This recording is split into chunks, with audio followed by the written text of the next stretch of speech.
ಕೃಷಿ ನೀರು ಬರ್ತಿದೆ, ನದಿ ನೀರಿಂದ ಕೃಷಿಗೆ ನೀರು ಸಿಗ್ತಾ ಇದೆ, ನಾವು ನೆಮ್ಮದಿ ಬರಕ್ಕಾಗ್ತದೆ. ಈಗಾಗಲೇ ಇವತ್ತು ಪರಿಸರ ಬದಲಾವಣೆ ಆಗಿ ಬಿಸಿಲಿನ ತಾಪ ಜಾಸ್ತಿ ಆಗ್ತಿದೆ, ಮಳೆ ಕಮ್ಮಿ ಆಗ್ತಿದೆ.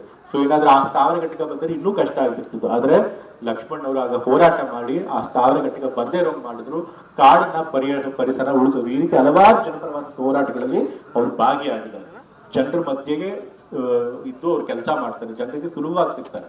ಆದ್ರೆ ಬಿಜೆಪಿ ಪಕ್ಷದ ಅಭ್ಯರ್ಥಿ ಇದಾರಲ್ಲ, ಅವ್ರು ರಾಜಮನೆತನದವರು, ದಂತ ಗೋಪುರದಲ್ಲಿ ಇರುವಂತವ್ರು. ಅವ್ರಿಗೆ ಯಾವತ್ತೂ ಕೂಡ ಜನರ ಮಧ್ಯೆ ಇದ್ದು ಗೊತ್ತಿಲ್ಲ, ಜನರ ಮಧ್ಯೆ ಓಡಾಡ ಗೊತ್ತಿಲ್ಲ, ಜನರ ಸಮಸ್ಯೆಗಳು ಗೊತ್ತಿಲ್ಲ. ನೀವು ಯಾರು ಕೂಡ ಹೋಗಿ ಅರಮನೆ ಬಾಗಿಲಲ್ಲಿ ನಿಂತ್ಕೊಳಕ್ ಆಗೋದಿಲ್ಲ, ಅವ್ರ ಕಾರ್ಯಕರ್ತರೇ ಹೋಗಿ ಭೇಟಿ ಮಾಡಕ್ಕಾಗಲ್ಲ, ಜನಸಾಮಾನ್ಯರಲ್ಲಿ ಹೋಗಿ ಭೇಟಿ ಮಾಡಕ್ಕಾಗತ್ತೆ. ಹಾಗಾಗಿ ಯಾರು ಪಾಪ ನಿಮ್ ಸಮಸ್ಯೆಗಳನ್ನ ಹತ್ಕೊಂಡು ನಿಮಗೋಸ್ಕರ ಕೆಲಸ ಮಾಡ್ತಾರೆ ಅಂತ ಅಭ್ಯರ್ಥಿ ವೋಟ್ ಹಾಕ್ಬೇಕು. ಅದು ಎಂ ಲಕ್ಷ್ಮಣ್ ಅವರು ಕಾಂಗ್ರೆಸ್ ಪಕ್ಷದ ಅಭ್ಯರ್ಥಿ.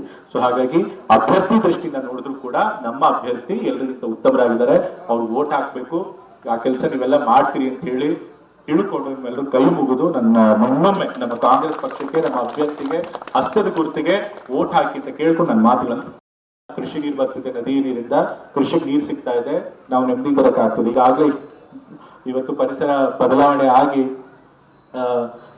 ಬಿಸಿಲಿನ ತಾಪ ಜಾಸ್ತಿ ಆಗ್ತಿದೆ, ಮಳೆ ಕಮ್ಮಿ ಆಗ್ತಿದೆ. ಸೊ ಏನಾದ್ರೂ ಆ ಸ್ಥಾವರ ಘಟಕ ಬಂದರೆ ಇನ್ನೂ ಕಷ್ಟ ಆಗ್ತಿತ್ತು. ಆದ್ರೆ ಲಕ್ಷ್ಮಣ್ ಅವರು ಆಗ ಹೋರಾಟ ಮಾಡಿ ಆ ಸ್ಥಾವರ ಘಟಕ ಬರ್ದೇ ಇರೋ ಮಾಡಿದ್ರು, ಕಾಡನ್ನ ಪರಿಸರ ಉಳಿಸೋದು, ಈ ರೀತಿ ಹಲವಾರು ಜನಪರವಾದ ಹೋರಾಟಗಳಲ್ಲಿ ಅವರು ಭಾಗಿಯಾಗಿದ್ದಾರೆ. ಜನರ ಮಧ್ಯೆಗೆ ಇದ್ದು ಅವ್ರು ಕೆಲಸ ಮಾಡ್ತಾರೆ, ಜನರಿಗೆ ಸುಲಭವಾಗಿ ಸಿಗ್ತಾರೆ. ಆದ್ರೆ ಬಿಜೆಪಿ ಪಕ್ಷದ ಅಭ್ಯರ್ಥಿ ಇದಾರಲ್ಲ, ಅವ್ರು ರಾಜಮನೆತನದವರು, ದಂತ ಗೋಪುರದಲ್ಲಿ ಇರುವಂತವ್ರು. ಅವ್ರಿಗೆ ಯಾವತ್ತೂ ಕೂಡ ಜನರ ಮಧ್ಯೆ ಇದ್ದು ಗೊತ್ತಿಲ್ಲ, ಜನರ ಮಧ್ಯೆ ಓಡಾಡ ಗೊತ್ತಿಲ್ಲ, ಜನರ ಸಮಸ್ಯೆಗಳು ಗೊತ್ತಿಲ್ಲ. ನೀವು ಯಾರು ಕೂಡ ಹೋಗಿ ಅರಮನೆ ಬಾಗಿಲಲ್ಲಿ ನಿಂತ್ಕೊಳಕ್ ಆಗೋದಿಲ್ಲ, ಅವ್ರ ಕಾರ್ಯಕರ್ತರೇ ಹೋಗಿ ಭೇಟಿ ಮಾಡಕ್ಕಾಗಲ್ಲ, ಜನಸಾಮಾನ್ಯರಲ್ಲಿ ಹೋಗಿ ಭೇಟಿ ಮಾಡಕ್ಕಾಗತ್ತೆ. ಹಾಗಾಗಿ ಯಾರು ಪಾಪ ನಿಮ್ ಸಮಸ್ಯೆಗಳನ್ನ ಹತ್ಕೊಂಡು ನಿಮಗೋಸ್ಕರ ಕೆಲಸ ಮಾಡ್ತಾರೆ ಅಂತ ಅಭ್ಯರ್ಥಿ ವೋಟ್ ಹಾಕ್ಬೇಕು. ಅದು ಎಂ ಲಕ್ಷ್ಮಣ್ ಅವರು. ಕೃಷಿ ನೀರು ಬರ್ತಿದೆ, ನದಿ ನೀರಿಂದ ಕೃಷಿಗೆ ನೀರು ಸಿಗ್ತಾ ಇದೆ, ನಾವು ನೆಮ್ಮದಿ ಬರಕ್ಕಾಗ್ತದೆ. ಈಗಾಗಲೇ ಇವತ್ತು ಪರಿಸರ ಬದಲಾವಣೆ ಆಗಿ